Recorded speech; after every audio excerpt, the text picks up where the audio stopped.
I found it like very shocking to see Joe Biden blame the stimulus check for inflation. Which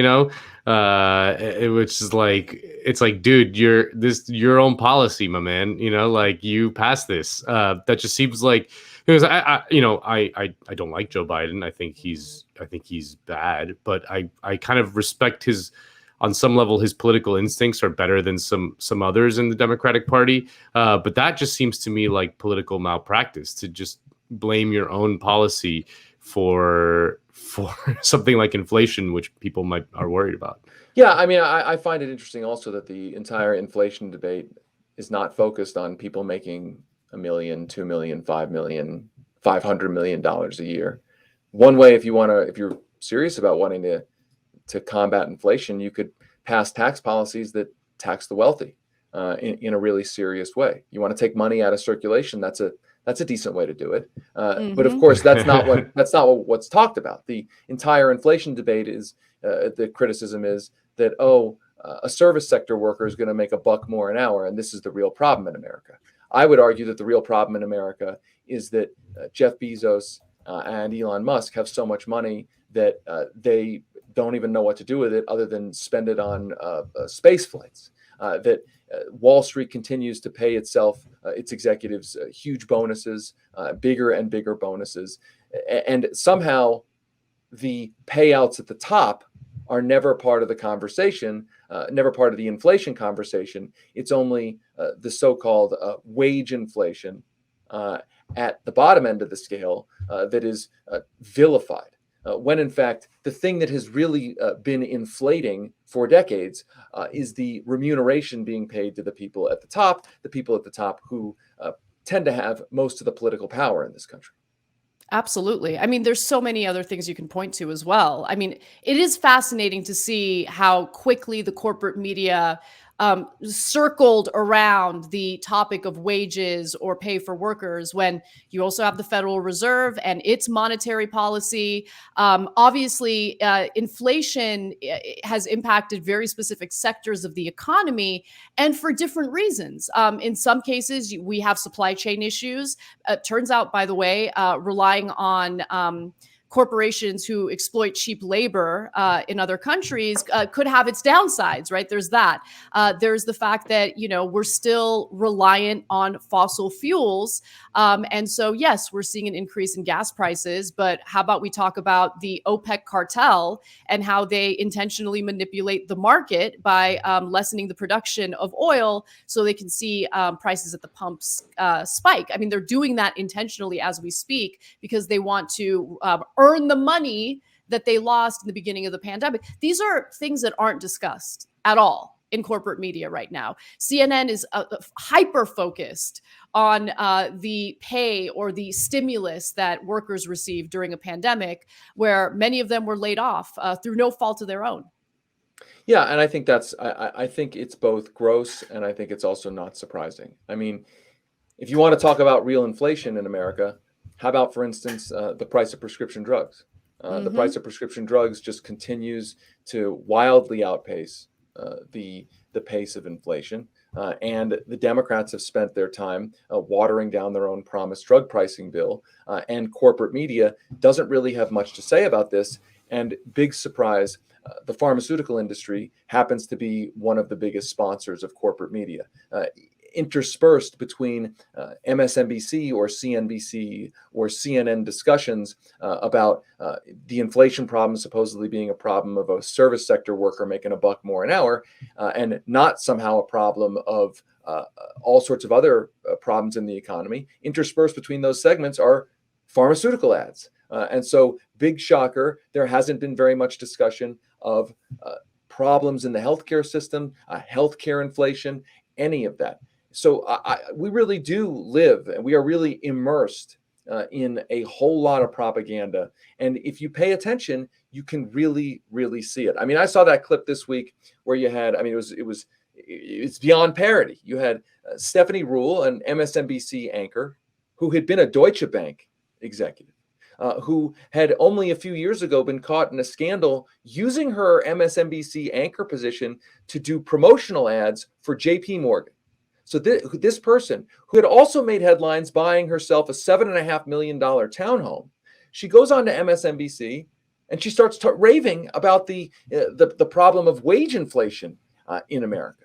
Somehow we're not talking about the wage inflation at the top of the ladder.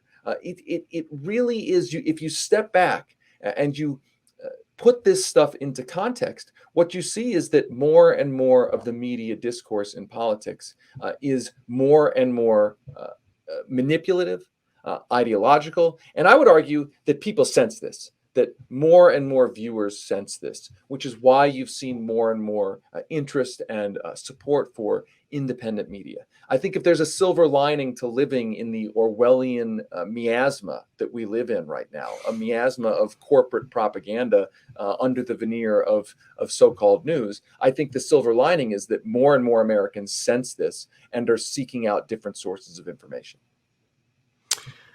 I get the sense that, well, by the way, we're in the pocket of big verso books here in this program. Obviously, that's just, very corrupt.